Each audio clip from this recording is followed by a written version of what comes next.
대학원생 제자를 성추행한 의혹으로 모 대학 교수가 검찰 조사를 받고 있다는 보도 전해드린 바 있는데요. 대학 측이 성추행 사건 처리를 하면서 가장 기본적인 피해자 보호 등 제대로 된 후속 조치를 하지 않은 것이 추가로 드러났습니다. 임가영 기자의 보도입니다. 지난해 7월 같은 과 교수를 성추행한 혐의 등으로 고소한 후 단 하루도 마음 편할 날이 없었다는 대학원생 A씨.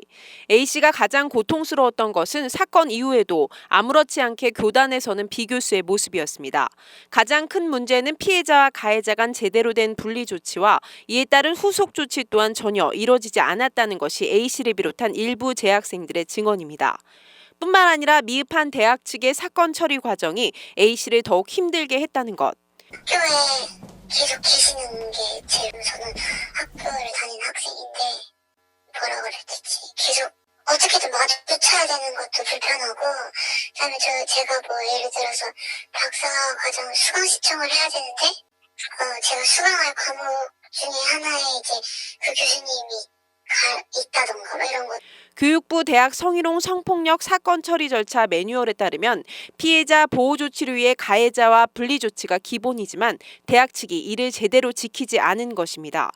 매뉴얼 세부 내용을 보면 가해 행위자와 분리를 위해 같은 수업을 듣지 않도록 수강 신청 변경을 해야 할 뿐 아니라 피해자와 일상 공간에 접촉 지점이 없도록 동선 조정을 하고 학습권, 생활권, 교육권 등의 보호 조치를 해야 합니다. 그러나 학교 측은 오히려 위층이던 B 교수의 사무실을 변경하는 대신 당시 조교로 있던 A씨에게 자리를 옮길 것을 권유했을 뿐만 아니라 A씨가 B씨의 대학원 수업을 듣지 않으면 되지 않느냐는 황당한 답변을 했다는 것. 저는 그 자리를 피하고 싶지 않은 건데 그 사무실에서 일하는 게 피하고 싶지 않았던 건데 제 자리를 바꾸려고 하더라고요. 옮기려면 그 교수님 연구실로 옮겨야지. 또한 사건이 불거진 직후 1학기만 수업 분리 조치가 이루어졌을 뿐 지난해 1학기에는 대학원 강의에 버젓이 B 교수의 명단이 올라와 있었습니다. 이에 대해 학교 측은 이미 관련 사안에 대해 감봉 3개월에 성교육 5시간 이수 징계를 내렸기 때문에 검찰 조사 결과가 나오지 않은 상태에서 섣불리 어떠한 조치를 취할 수 없다는 입장입니다.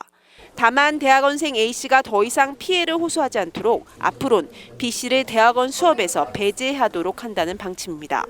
하지만 이 같은 학교 측의 처리 과정에 대해 전문가들은 심각한 문제를 제기했습니다.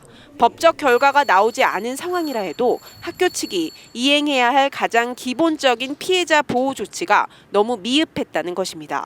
피해자의 의사를 계속적으로 모니터링을 해야 돼요. 피해자가 안전하게 학습을 하고 있는지, 일을 하고 있는지 이런 것들을 학교 측에서 좀 모니터링을 하고 그 이후에 계속 재발 방지 노력하고 같이 가야 되는데 그게 안 된 것 같아요. 지금 상황에서. 한편 이번 성추행 의혹 사건과 관련해 청주지검은 조만간 첫 공판을 진행할 것으로 알려져 그 결과에 관심이 모아지고 있습니다. HCN 뉴스 임가영입니다.